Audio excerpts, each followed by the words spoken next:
just to run through, I know a lot of you already know this, and I will do it very quickly. But we do have a website and Facebook groups. Please do go to the website and join on to get the newsletters which Dawn sends out. You can do that via clicking onto when they ask you for your name on the website. Also, we have various Facebook groups, most of them closed Facebook groups. So we do have an open one, well, open to textilers, which is the Textile Skills Centre, open for everybody. But for teachers, you've got the Textile Teachers Centre and the A-level Textile Centre. So you've got two that are quite specific, or I mean, everybody's on the textile teachers one anyway. But if you want to ask questions on there, all sorts of different things. There was lots of people asking about sewing machines last week, I think. Jane was trying to find out about what sewing machines they all use, and she had lots and lots of different replies. So it's all very good to be on there if you're not already on it. We also have Instagram. If you're not on that, please do join us on Instagram, Textile Skills Centre. Look for the logo. And it's very good to be on there at the moment because we have a giveaway. And the giveaway is happening throughout May, and it's a fabulous giveaway. Lou, you're going to love this one. It's PrintFab, if you haven't heard of them, are doing a giveaway where they're giving away a printed length of your own design stroke artwork, which is pretty cool. So you can give it in as an artwork, you can give it in as a design, or you can go onto the website there and they can put it into repeat for you. So it's one of those, like us, like them, join us, join them, and tag somebody else in. So do go onto the Instagram and see it's pinned, so it's right at the top there. It's a fabulous giveaway. You're going to get 2 or 3 meters of your own design on a print. I mean, I can't think what's better than that, to be honest with you. And your students can enter. It's for primary, secondary, anybody. So yeah, get on in there and tag that. Then you've got all our YouTube videos as well. They're all up there on YouTube. Lou will be up there by tomorrow, straight the next day, as soon as Dawn gets at it. And yeah, so there's lots on there from artists and designers, and there's lots of career ones, lots of people talking, all the previous tea and chats we've had on there. So have a look through those because they are very interesting, a lot of them. So follow us on YouTube. Then we've got all these face-to-face CPDs coming up in June and July, and I've got a couple there that we've already put up, an October and November one. We will have more to come. I think we're going to have one in November in York, hopefully. So we've got surface techniques, we've got fabric manipulation, we've got 3D textiles, essential manufacturing, then we've got eco printing, and we've got heat press techniques. We've also got the big D&T meet, which is in Leicester. So if you're not going to that, that's a really good thing to go to as well. So have a look on that. Dawn, do you know what the link is for that? Perhaps you can put it in the chat there. I'll have a look and find Have a it. look. But if you just look big T&T meet De Montfort Uni, or if you just put 2026, it'll all come up. So you've got all those on there. And bear in mind, there's lots of discounts that you can have, if you're a student or trainee, or if you're self-funding, there are lots of discounts available. Just contact Dawn. So we've also got all our new primary resources up now. There are 8 free resources with 55 practical activities. The next face-to-face primary is in Banbury on the 8th of July, but there is also 2 or 3 more, at least, online introductions. The next one is on June the 9th, and you need to come to an introduction, or at least an introduction, if not the face-to-face, to get the codes to get into the courses. So please, if you do know any primary schools, please tell all your primary schools. If you've got kids at primary schools, go in and tell them. I've told all of my grandchildren's primary schools, go and tell as many as you know. They're all free free now. So get in there while they are. Mountains and mountains of textile resources there for your school teachers, for anybody. It doesn't have to be someone that knows a lot about textiles. Then for 1 week only to celebrate National Textile Day, or week, shall I say, we have 20% off on all our online courses. So not to be missed. 20% is a big discount, especially on the cheaper ones. They're next to nothing now. So do get on there. There's some favorites that people love. There's the put into repeat patterns. There's all the one that I think we sold really well last time when we had a discount was the mark making course, which was so good. I mean, Lou, you would love it too. It's how to draw florals my way. But yeah, so a lot of my background stuff in there. But yeah, do go on. I'm sure Dawn will put the link in there for you. Just And done then it. yep, I'm sure she was. And then she'll give you the code, which I don't actually know. So if you look in the chat, Dawn will give you the code. Just know that we've got our shop still. We are still selling the pattern packs. They're pretty amazing, those pattern packs. And we're still selling our schemes of work, which are pretty amazing too. They're art and design schemes of work used by a lot of teachers. They come in Word documents, so they can be changed to suit you. And if you need to talk to me about either of those, please come and talk to me or ask me in the chat, and I'll have a look in the chat and I'll tell you more about them. Looking forward, our next freebies that are coming through, and the lovely Lou has done one of these for us. And Lou, yours are already up, ready to go. They're all in there if you want to see them, which is career resources. So it's linking education to industry. And there's 5 or 6 different resources that are going to be, and they've all got people like Lou talking about her background and how she does things. In fact, Lou's one all comes with tasks that are involved. So she talks about what she does and how you can actually do tasks with the class. So they're great for teaching resources as well as looking to industry for textiles. So do have a look out for those. They are all coming very, very soon. Most of the videoing has been done. It's just in the editing process at the moment. And you can nab that while you're there with your phones if you want to. If you need anything, please ask in the chat. Dawn is Dawn at textileskillcentre.com. I am Nikki, Nicky, at textileskillcentre.com. There is only one S in the middle. So it got confusing with 2. So it is Textile Skills Centre. So do have a look at those. And if you need anything else, please ask me. Remember, go on to Instagram for your giveaway. And I'm sure we'll speak to you as we go through. Thank you for listening. That's my little bit. We're now over to the lovely Lou. Thank you, Lou. Yeah, thanks, Nikki. So we're going to do about 45 minutes. And then as I said, if you have any questions, you can either put them in the chat and we can ask them as we go along, or you can unmute yourself and ask directly, or wait until the end where we should have about 5 or 10 minutes left to actually answer questions. So I'm now going to hand over to the lovely Lou. Thank you. I'll just share my screen.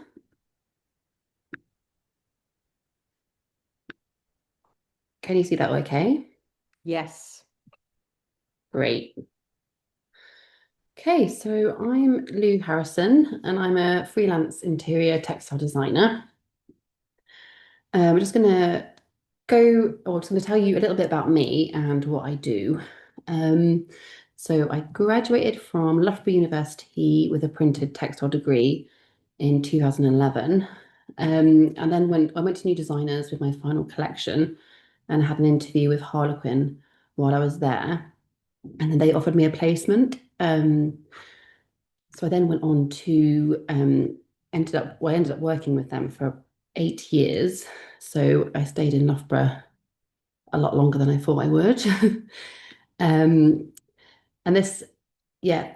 during this time with them, I've moved too fast. I ended up creating my first collection, and this was called Amazilia, which was inspired by bringing the outdoors in, exotic plants and bold, opulent colours.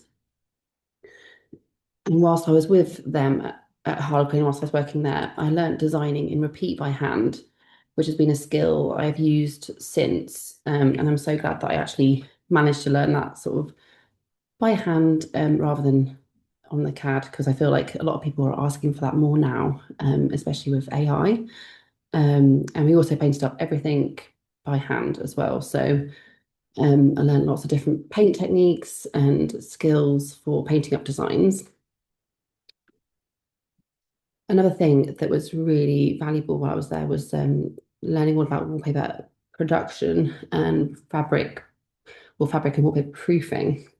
So I'd work at Anstey and Standfast at the factories and learn all about matching colours and the production of all the papers and wallpapers. And then as I sort of worked, did that sort of again and again, I managed to sort of end up signing off full collections. By the time I ended up, working there for a few years, I managed to sort of have the confidence to sign off full collections, which was definitely something I had to learn, because signing colours off for massive print rolls was quite daunting. But it was valuable lessons to learn from that. And then in 2019, I left Harlequin and moved to Bristol, and that's when I became a freelance designer, which is what I am to this day. So I work with lots of different clients, creating bespoke fabric and wallpaper designs. I do a lot for Little Green. There's some of the designs in this slide here. So this was the Beatrice Potter, well, it was sort of inspired by Beatrice Potter. Some of their archive designs, which had never been launched as licensed designs. So these were like small sketches that she had in her sketchbooks and things that we were able to use from National Trust. I then looked at these sketches and then built up this design from that. So I do a lot for them, and each year they launch their collections in Paris. So I get to go and see that, and they often put them on the buildings. So it's always exciting to go there and see the new collections coming out. This one had just launched in January, just gone. It's called In the Garden, I think. Oh yeah, In the Garden, it says it there. So that was all inspired by National Trust Gardens, which was so lovely to work on. And working on their next collection at the moment as well. So it's been very exciting working with lots of different clients, and all the different designs that they give you keeps it exciting. So yes, feel free to ask me any questions if you have any. I've got one. You are working there in really large scale. So how do you do that? So I like to work sort of to scale. I think a lot of people do create things smaller and then scan them and then blow them up. But I've always liked to sort of create it to how it pretty much is, so I can really visualize how it's going to look on the wall.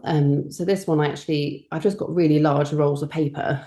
I just pin them to the wall and paint like that, or I just have it flat on my table. So most of the time, the dining room table is just covered in loads of paper, and I just paint huge designs and then have it scanned.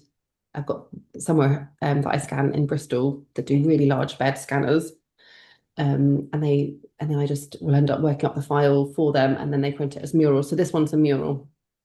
So I'm able to sort of work on many different scales. So you work at home on your dining room table, or do you actually put it up like in the photo there you've got where you're actually Painting, yeah. You're standing. So that one was a bit of both. Yes, I started on my dining room table with the layout, and then for this one I kind of wanted to, because it's quite a lot of perspective in the design, so I just decided to pin it up, and then I was painting it onto the paper on the wall, which was nice to do. A lot of it I do paint just straight onto the table if it's quite fine detail stuff, but with this one it was a bit more washy and like inky, so I was able to sort of stand up and do that, so it's quite nice to do that. There's a question on here, Lou. Oh, sorry, there's a question on here. What medium do you use? Watercolor pen, and do you sketch much separately? So I use mostly gouache, and I use Dr. P.H. Martin's watercolor inks. they're my favorite because they're sort of similar to gouache in terms of their like richness, but they have a bit more sort of movement to them, and they're really great to mix with gouache as well. So that this design here, that was painted with the watercolor inks, and yeah, I tend to sketch my designs first of all, so really like rough sketching, and then what I now just start doing is, if especially for big design, I'll mock the design up in Photoshop. So, finding trees, or, with the Beatrice Potter one, it was like using their little sketches, and I'll mock a layout up and then send this to the client, and then they'll approve the layout. And then I'll redraw the layout from my mock-up and then design it and then paint it from there. That's a bit of a process. Anybody else got any questions? You're very quiet. So how did you get to this point? As in, you went with, say what university you went to again, sorry. I was at Loughborough. So you're at Loughborough, and you did what at Loughborough? Printed textiles. So you actually did printed textiles. So you learnt the basics. Yeah, so I learned a lot of screen printing, but the basics of, we did a lot of drawing and then turning that into screens, like Coda Trace. And I focused on interiors rather than fashion. You could have done either. So I focused on interiors and then went to new designers, and that's where I met Harlequin. So it was much more, the degree was much more about turning things into kind of a repeat, but it was less about the repeat. I think it was more about being able to draw and then translate that onto fabric.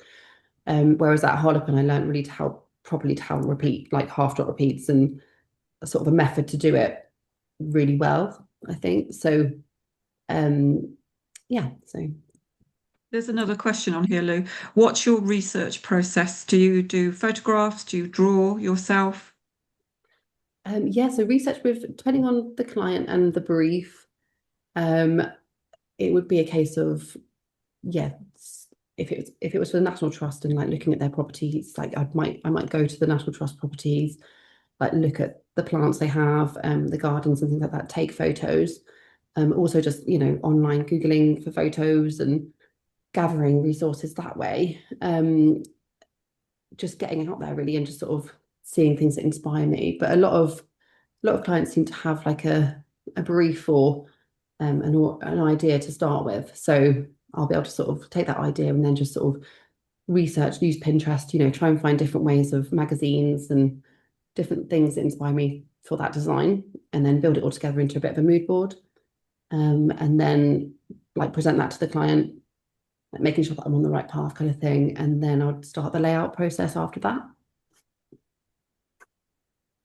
That's cool. There's another one here. Do you think students need to know how to use Photoshop? That's a hard one. When you were at school, remember, not university. Yeah, so thinking back to me at school, obviously we didn't have Photoshop, but I do think it's very valuable, to be honest. It is definitely, I think it would be great to be able to, if you could learn that as early as school, that would be amazing, because it's something that I only rediscovered at uni and wasn't really in the right headspace to learn it very well. So I think I feel like it would be great. I mean, obviously IT's probably covered a lot since I was at school, and I didn't really do much of it. So I think, I think the opportunity to do it at school, that's amazing. My students, my sixth formers had Photoshop, and it did help them when they went to uni. They were just one step ahead of the game, as opposed to learning it from scratch. So, but yeah, as you say, you didn't have it. I didn't have it. Can you give us an example of a design brief? How much this is a good one, because obviously teachers are looking for design briefs all the time. How much detail would a client include? How much would they give you? Would they supply? So I'm trying to read. Would they supply an image to guide the style, or have you free reign to do things yourself? There's a lot of questions there. Yeah, it's really quite varied. It all depends on the client. Some clients are very specific and they will give me a really direct brief, and it will have to stay within that. So, if it's like a William Morris design, then it really will be you know, in those colors. They're very, very specific, like it to be painted up in a certain colorway, like these things have to be right. Whereas another client, well, Little Green, for instance, they're quite open to interpretation, and they'll give me just an idea or even something for me to go away with and think of. And I will come back to them with my ideas. So it really can be as vague or as in-depth as you want, really. So at least, yeah, sometimes if you get something that's very vague, then you're starting from nowhere and they almost don't know what they want as well. So that can be difficult sometimes too, because you then have a lot more backwards and forwards to find, you know, to get to the right point of where they want. Whereas, yeah, so it's all kind of varied, really. I think having a little mood board with some images is really useful, I find. That's always great. Like having just a few images like popped on the mood board, maybe some colors, and then if you having that presented to me, I can then get a really a good grasp of what someone wants. Yeah. Do you do different colorways for a client? I mean, does a client give you got here? How do you work out different colorways? So do they give you the colors? Do you like in fashion? You're given quite specific colors normally. I don't know if that happens in interiors. Yeah, not always. So majority of the time I can paint it up. However, once it's scanned, it can all be changed, you know, color wise. So there has been sometimes when if I've worked on a whole wallpaper collection for a client, they wanted me to color the design as well. So I've created the design and then separated it in Photoshop, and then I've created mood board, like color boards for them, and then they pick the color boards, and I've colored up the design with using those color boards. So, and when I was working at Harlequin, we used to do that as well. So we'd create color boards, and then we'd take those color boards, well, print them out on CAD, and then take them down to production, and then print the designs to those colors. So, yeah, but a majority of the time, I will just paint the design as it is, and then once the client has it, they can do what they want with it in terms of color. But I do enjoy So the color. so Harlequin, when you work there, they would do testing on fabric. So what happens with when you're freelancing? Do they still do testing on fabric? That's a question, isn't there? So yeah, with freelancing, I tend to just produce a design by hand, and they will take it. Some companies would like me to scan it and I'll have the file produced for them digitally. Some companies take the artwork and they'll just scan it themselves and separate it themselves. It really does depend on who it's for, but a lot of the time I do get to sort of just paint it and send it. But yeah, the colouring with when I was at Harlequin, there'll be a big colour process. So there'll be testing colours on the CAD, printing them out, going down to proofing, testing them. Lots of they'd colour so much, and then produce maybe 5 colourways in the end. So Another this is a question good here. question. All right. Yeah, go on. Yeah, go on, Dawn. It's a good question. Yeah, Yeah, I know you what you're looking at because it's a yeah, very good question. you mentioned that hand drawing is in demand, and yet we're in this world of AI. So you obviously, or have you found it reducing your work opportunities? I actually haven't, because I do believe that the industry is wanting to see more hand drawn, hand painted designs rather than AI. Is Even that because their customers want that, or is it something that your customers, your clients are looking at? it could be a bit of both, but I think now with Instagram and things like that, they wanted me to do a lot more videos of me painting it. So which they never used to do that. I never really was able to like show, I didn't show myself doing the work. Whereas now they're kind of very keen for me to show that I'm painting it, to put it on Instagram to show that it's been painted by hand. And so I Oh think God, don't say that, Lou. There will come a time when all teachers will have to record their students drawing and painting just so that they know it's real. Sorry, go on. time lapse on their phone. Yeah. But I think I do, yeah, I just do think people want to see that it's produced that way rather than found on, you know, found on AI or whatever. So I'm actually not finding it a problem in terms of finding work because I do paint by hand. I think there might be, there could be a point when it becomes like that, but I just think the companies that I work for are quite, the interior companies are quite traditional. They've been going a long time. and they're actually almost potentially, they've done it so traditionally, they don't not really going to change to become anyway. So it's there's probably some new companies coming out that are doing it that way, but yeah, hopefully it will stay. There's a couple of questions here referring to you being self-employed. So one question is, do you prefer working for a company or being freelance? Have you any comments on that?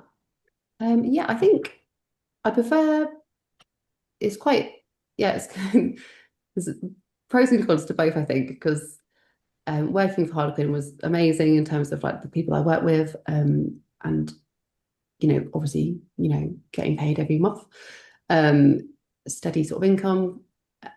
Whereas, and then like now being freelance, you have to be self-motivating. You can be really busy sometimes and then not as busy other times. So it's like peaks and troughs, but the freedom of being self-employed is amazing. Like, especially, I've got little kids. So it's kind of like having that freedom and being able to be here, like not having to do a 9 to 5. I really love that, but I end up working late a lot of times. So it's really kind of mixed. Like, it's all mixed. I wouldn't want to go back to a 9 to 5 now that I am freelance. I think, so I've been freelance for about 8 years now. It's, I can imagine that would be hard to get back into that routine of turning up, getting up at that, doing the same thing. But yeah. So somebody else is looking to possibly become a freelance, and they're just asking, where would you start? How did you start freelance? Were you exhibiting? I mean, you did new designers. Do you have to go to other trade shows to get work, or is it now word of mouth, or how does it work for you now? I think when I first left, it was word of mouth, like people, leaving like Sanderson Design Group and people like at the factories knowing who I was. So it is a lot of who a lot of the time. And I have found, networking's really good. I haven't done any shows or anything like that, but just connecting with people, emailing. When it gets quiet, I do a bit of that. It's just Instagram's been good for like showing my portfolio. There's been lots of different avenues to find work, but a lot of it is really who you know. Especially if you've had people leaving the company that you work for, going to other companies. That's been great. So mixed really how you find it, but it just being confident to do it really, and it does grow. It just doesn't happen instantly, but as the years pass, you get more and more of a network of people that you work for, and your clients broaden. So you have like one year where you work with them a lot, and then the next year you might not work with them as much, and then they'll come back the year after. So once you've got a lot of clients in your book, it really does end up being you're more comfortable. It just takes a little while to get to that point, I think. So are there any occasions where somebody's asking about owning the ownership of the work that you do? Yeah. Is the work copyrighted by you, or is it owned by the people who commission you? Yeah, it's always only by the people that commission me. So I, do a quote, get paid what I quote for or the days that I work for, and then I have nothing else to do with the design after that. So companies are happy for me to share once it's in the public domain. Obviously, I can't share anything until it's in the public domain, but that's I don't often work on a licensing sort of basis. I have like done, it's like you can do royalties sometimes. So I have worked for one company that's done a royalty. So they pay me a little bit every year for how much they sell. So that's quite good, but not many companies do that. And do you get to keep the original Um, artwork? Sometimes if they don't if they don't want it. So Oh, right. so if I scan it, so with Little Green, I scan everything and send the file, and that's what they need. They don't have a file like an archive as such. So I just have all the artwork here, but they don't ask for it. Whereas like I know Harlequin they want the files, they want the artwork, they have a good archive. So Yeah.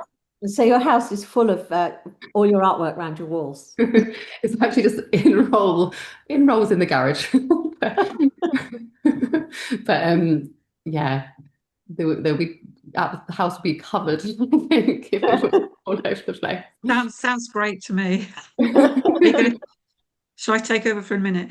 Do you have a favorite print designer or style or a favorite artist? Teachers are always looking for artists or designers, etc., that they can be inspired by. So, oh, yeah, there's loads. I'm so bad with my names on the top of my head though, but Have a think. Have a I think and come back think to that one. Yeah. just there's Is write your them work down and then come back. is your work mainly within the UK, or do you do international work or? it's mainly UK. Occasional. I've had like an American client and an Australian client. So, but it's mostly UK. Yeah. Yeah, be nice to sort of branch out and find other, yeah, could be other places to work for. But yeah. So Hannah's asking, do you ever print directly onto the wallpaper, or is it always transformed into a wallpaper through scanning first? So as in like a bespoke, almost mural kind of thing. Yeah, that sounds great. Yeah, so I think I know, yeah, I know some companies that do that, like buy like hand painted wallpaper, which I think will must cost a fortune because it's absolutely beautiful. I think Froman, is it Froman? Oh, I think it's Froman Tile. They do that, and it's hand embroidered as well, which is amazing. Wow. Wow. But Wow. yeah, stunning. I think that's a great they're a company to work they're a great company to What's their name again? it's Fromental, so Fromental, I think. If it's not that, I'll let you know. Sounds amazing. Write that down. I'm trying to remember it. Fromental. Yes, let me just FROM. quickly check. AMCAL. 1 minute, I'll just quickly check and then That's how it's. We can check, don't worry. That's I'm going to Google it now. yes, Fromental. Ian. It's all like hand embroidered panels. It's beautiful, like Wow. incredible designs. Um, so I yeah, do know when I worked as a print designer, the guy I worked for had those on his wall in his house, wow, embroidered, hand paint. Yeah, I mean, don't last forever though, do they, when they're on fabric? no, that's true. You do So, murals as well though, don't you? yeah, do murals, so painting on like directly onto the wall, as a mural. I do that. So yeah, not as wallpapers to then put up, but I do murals onto the walls, so it's really nice to do. That's Yeah. cool. Fromental is also a place in France. I've just stuck that in the Wow. chat. Yeah, that looks amazing. There's an idea, everybody, for your students to do. Embroidered wallpaper. Any other questions? Somebody's asking, how do you find your clients? But that you've already answered that one. And how do you work out costings? Do you work like on an hourly basis, daily basis? Do you have a day rate or a piece rate, or how do you work? So I do a You don't have day to rate. tell us. You don't have to tell us what it is. Yeah, I just do a day rate. So what I do is basically get the brief and then I'll work out how many days I think it will take me and then send the quote over based on that. And what's your sort of like average day? How many days do you work on a piece of work? Probably about 3 days, 3 to 4 Okay. days on a normal sort of style, like size design, and then for a mural it'd be more like 7 to 14.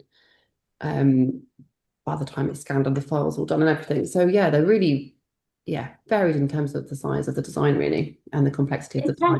Intense, intense, but quite quick, I think. I was thinking you were going to say a lot Yeah, longer. I thought that was quick. Yeah. Slow down. Slow down, Lou. Slow down. Yeah, Say go it not 4 days. Start more.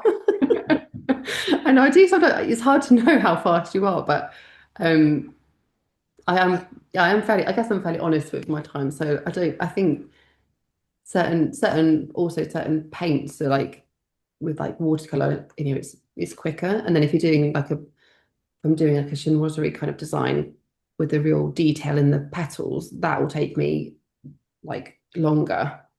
So I will have to like have that conversation with the client, like what paint technique do they want? Because it's always that depends on the time so much, really.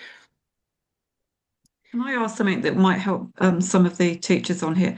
I know this is going to be a hard one, but do you have any drawing techniques, any ways that you think might help students when they're drawing florals in particular, because that's obviously your forte, because obviously they don't have much experience. So do you have? Yeah, was whether like they would if they're drawing florals from like an actual bouquet and like would they be potentially sketching it first? Because I find it a bit of a process of sketching first and then just drawing it perfectly outlined rather than sketchy. So, but it's kind of like a process of doing it quickly first and then sort of really neating it up. Um, but it all depends on, yeah, I guess whether they're looking at an image or if they're looking at like an actual still life. Um, but yeah, not really. Do you ever use photographs? Do you ever photograph, or do you prefer a photograph, or do you prefer drawing from the actual floral, or Thing. do you not mind? Usually, if because it's obviously sometimes it's like often like an obscure plant from somewhere else, so I'd have to probably use like a photograph, like if it's plants that wouldn't be in the UK. So as long as I've got some decent photos, but I think what I find if there is a brief with just like a plant, I would do a lot of research on different like angles of the plants as well and get that look, get those things right first, just so that the layout will really work really well rather than having like flowers that aren't faced the right way and the angles them are other like if their angles are off. It's nice to have some really good imagery. And so I do spend quite a lot of time searching for great imagery for doing designs and then mocking it Couple of, out. couple of interesting questions. I don't know if you can answer this, but somebody's asking, can you explain the hand-painted repeat pattern method you learnt with Harlequin? I can try. So so say if the wallpaper, say we do have a wallpaper 52 centimeter wide by 52 centimeter high, repeat. And if we're doing it half drop, so say it's just a square, 52 by 52 square, and then you would divide the paper or the tracing paper into four. And then whatever is in this left-hand side box will fall into the bottom right-hand side. So basically what you do is you draw that box. I would always start on tracing paper and then draw your design onto the tracing paper in the middle, going out. And whenever it goes out to the side, it'll either fall at the bottom or it will fall, if it goes to the left, it will fall over there. But I can't really describe that very well. Hard to explain, yeah. It's on YouTube. There's lots of YouTube. If anybody wants it, you just put it into hand repeat cut method, into quarters, something like that on YouTube, and it will come up. That's it. Somebody else is also asking, this is back to sort of like new technologies. Have you ever tried using a VR headset to draw on the walls to help with scale, or is it all freehand? No, I've never tried that. But I have been, I did do a quote for like a massive mural a while ago, which didn't end up doing. And I was just kind of worried about how I would actually get that on the wall because I've not done, because these are all, I mean, that one there is like my height, and I've drawn it flat first.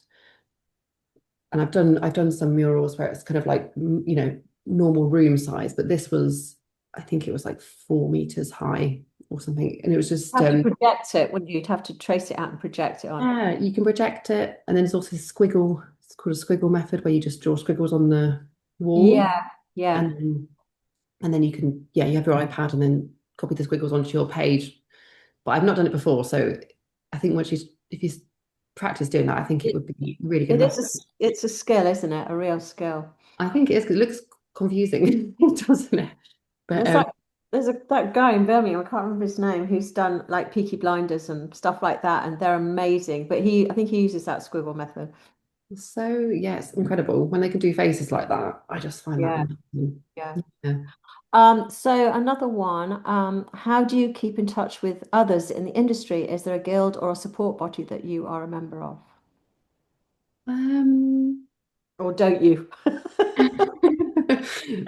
I guess I don't really. I just have my clients that I keep in touch with, and then there are lots of different groups. So there's one that happens in London and also up north, and it's like a creative, it's basically a creative hub, and they meet up in London and I think Manchester or Leeds, and we just have like an evening of just, and it's people in the interior industry.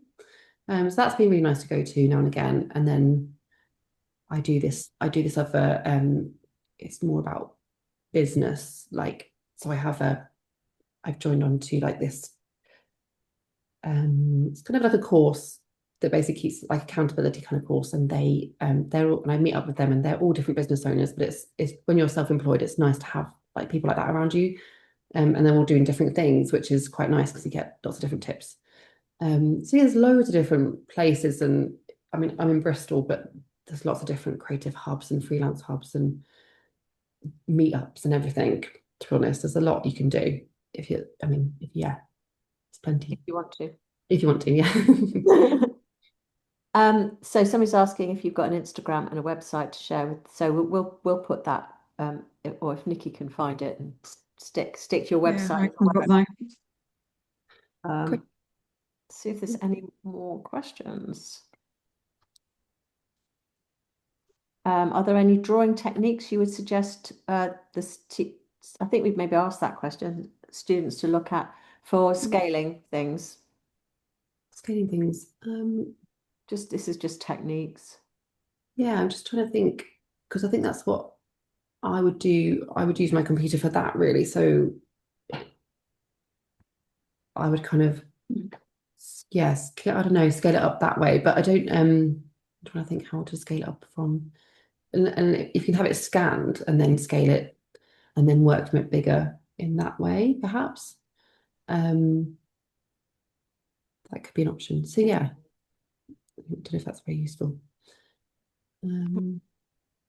Another thing that I found I love doing is because when I do like really detailed drawing, I love to sort of do something that's not at all detailed. So getting like a bunch of flowers or a photo of a bunch of flowers and just painting it without even thinking really, but just it's more about the color and the placement of the color.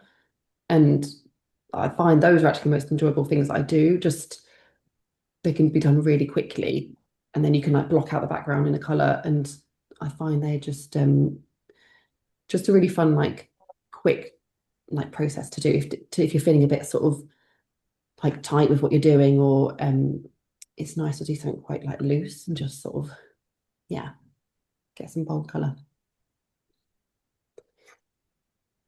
Has anybody else got any questions? Oh, here's one. Do you keep your own sketchbooks or journals for ideas and reference?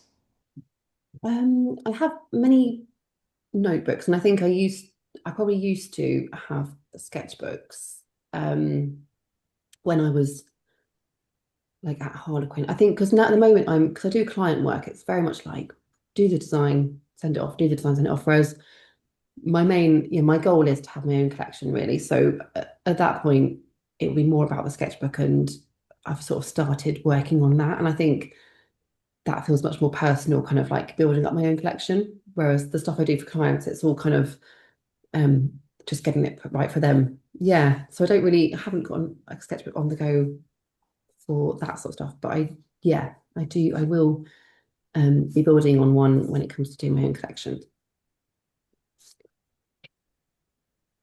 Hey, anybody else?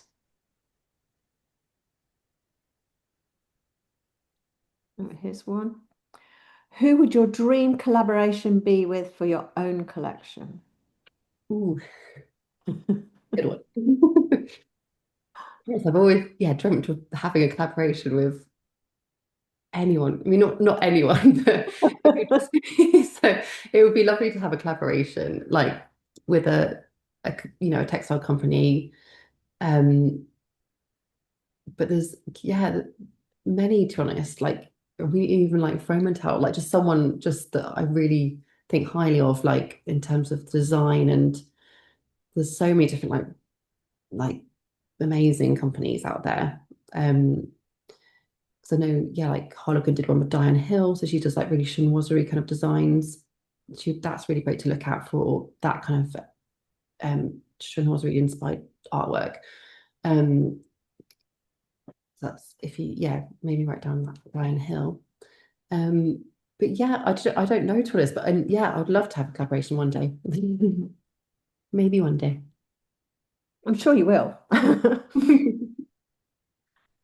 Okay, so if that is the last of the questions, we'll come to an end, I think. It's been really, really interesting. Nikki's put Lou's Instagram handle on there. So if you want to find her on Instagram, don't forget our Instagram giveaway. The next Tea and Chat is on June the 16th, and it's with Malcolm the Weaver, Malcolm Campbell the Weaver, and his books. He's actually giving away his 3 of his books for they're aimed at send or not send. What am I talking about? They're aimed at 4 to 8-year-olds, so it's more for primary or for low ability send children. Nikki's actually got some. I do. They're don't- amazing. yeah, so that's that. So he'll be talking to him, and he's be showing you some of these books and things. So please do sign up for that. This has been absolutely fabulous, Lou. Thank you so you. much. It's been lovely to do. Thank Good. you. Lovely to meet you all. And lots of people are saying thank you, Lou. Welcome. Really nice. So we'll love you and leave you guys. And see you next time. Great. Bye, everyone. Thank you, Lou.